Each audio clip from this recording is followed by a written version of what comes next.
It's not about your circumstances. From the God Signals in Life series. By Alan Drake. Published by Spirit of Wisdom Publications, Dallas, Texas. Copyright 2021 by Alan Drake. It's not about your circumstances. Switching tracks. Our journey through life can be compared to traveling on a train.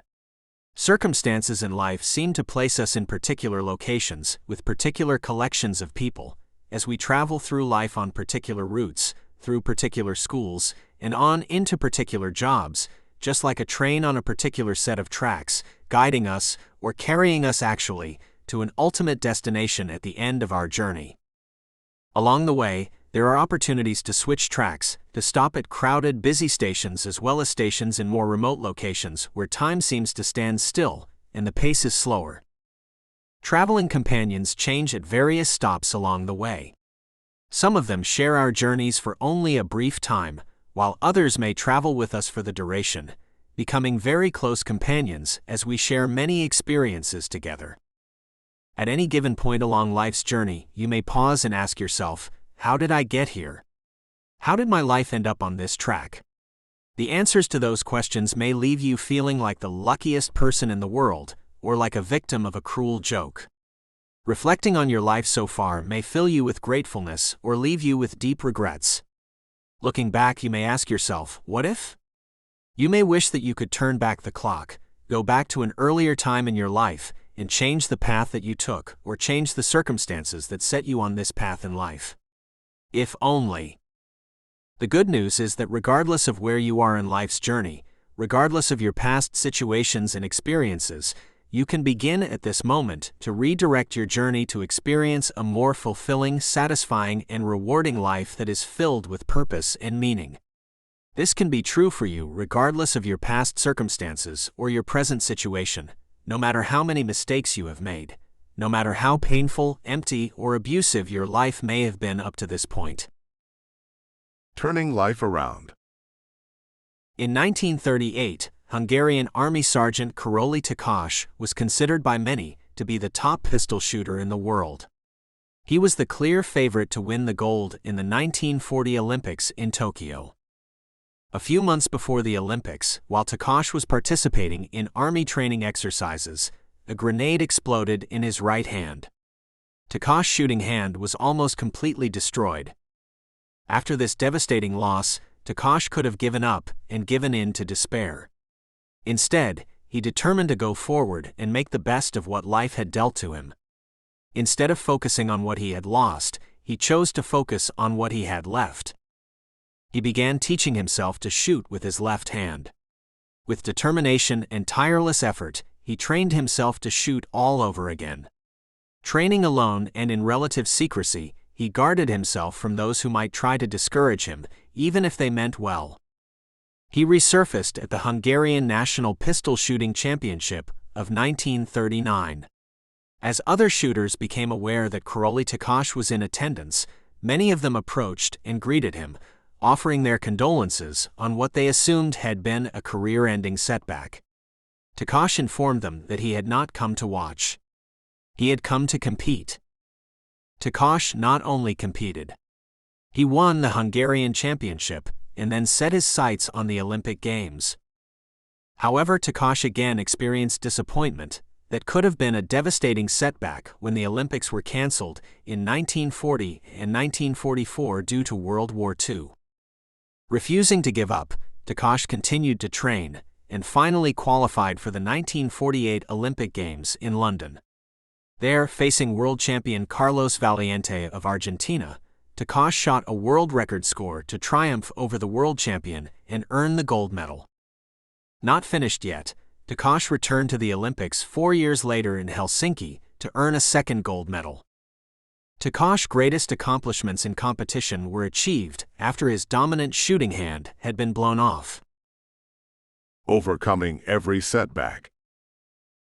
Adam Brown died a hero, admired even by elite members of the U.S. Navy SEALs, but in his darkest days, he looked nothing like a hero. Adam Brown grew up in Arkansas. After his high school graduation, Adam attended Arkansas Tech University and then the University of Central Arkansas. He changed his major from engineering to business, trying to find something that held his interest, but he just couldn't seem to find his purpose. Adam began to attend more parties where he smoked marijuana and drank heavily. He met a girlfriend who introduced him to crystal meth and crack cocaine. With no sense of purpose, Adam dropped out of college and his life spiraled downhill. He would disappear for days at a time, resurfacing to borrow or steal money to support his drug habit. After spending time in jail, unable to hold a job, alienating his parents and the big brother he idolized, Adam finally attempted to take his own life. Rescued by friends, Adam woke up in a hospital where he participated in the 12-step program of Alcoholics Anonymous. At this point in his life, he was sad, lonely, addicted, and lost, with no clear direction. He had a choice to make. Would he continue down the road he was on, or would he make a decision to change his life? Adam became determined to get back on his feet and be somebody. That determination and driving ambition to make something of himself was a key to turning his life around.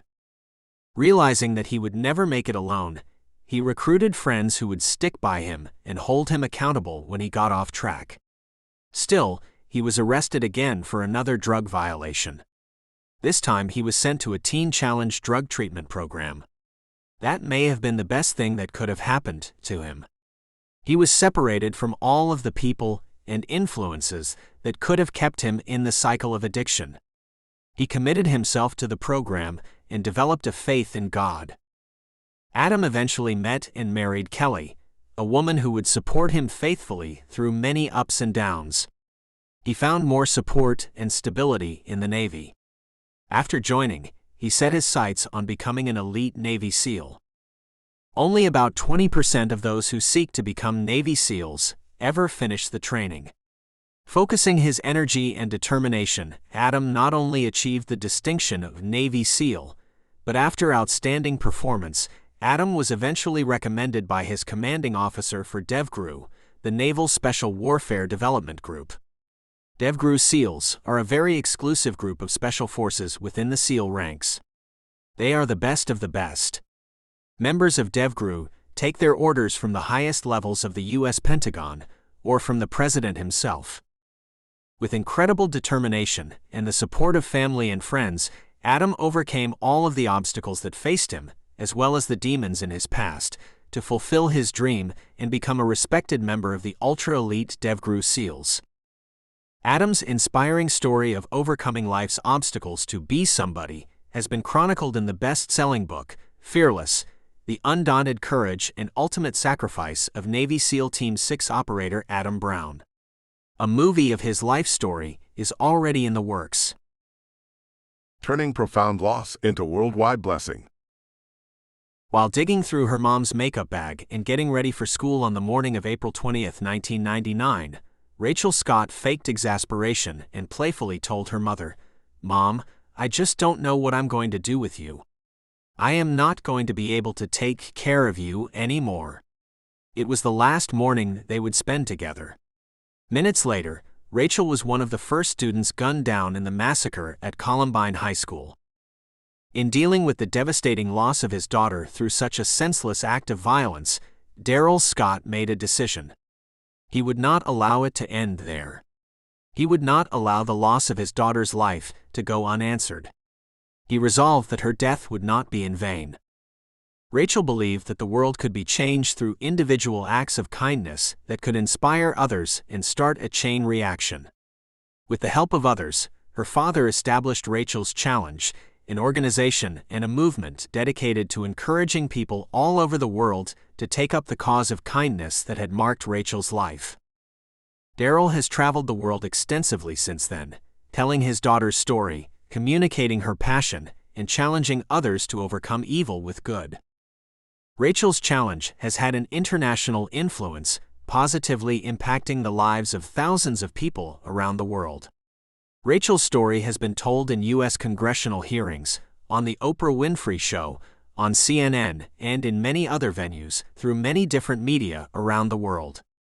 Through her death, Rachel has impacted many more people than she ever impacted during her short lifetime. Countless lives, including my own, have been touched and helped through that one life that was lost. Rachel's Tears, The Spiritual Journey of Columbine Martyr Rachel Scott, is one of the most profound testimonies I have ever read. It's not about your circumstances. What the lives of Karoli Takash, Adam Brown, and Daryl Scott demonstrate to us is that your circumstances are not the most important factors determining the quality of your life. Your choices are. This understanding is key to effectively redirecting your life. Of course, your circumstances affect you, but your circumstances are not the determining factor in whether or not your life is fulfilling, satisfying, and complete. Your circumstances do not determine whether you will live in victory or defeat. Your choices determine that. Concentrating our focus on circumstances is natural, but it doesn't often lead to change. In fact, focusing on our circumstances empowers them to hold us captive to their influence. To rise above them, to escape the influence of our circumstances, we must look beyond them and concentrate our focus on something greater, on a vision of life beyond the grip and scope of our circumstances. If we can do something to improve our circumstances, that's great. But we sometimes have little or no control over them. No matter how much thought, planning, or concern we focus on our circumstances, there may be little or nothing we can do to change them. Does that seem unjust? Did our Creator guarantee injustice in our world by placing us in circumstances that are inherently unfair? It may seem that way if you let your circumstances define your existence. The reality is that your circumstances are not nearly as important as how you respond to them. How you respond to the circumstances of life means everything.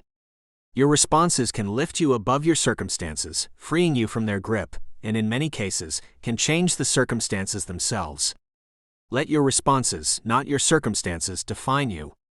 As a good friend of mine writes, your circumstance matters so much less than your response. Your response has the ability to overpower your circumstance. Be aware of your circumstance, recognize it, but do not be defined by it. Rather, be defined by your determination and choice to move forward. Thank you for listening to this audiobook.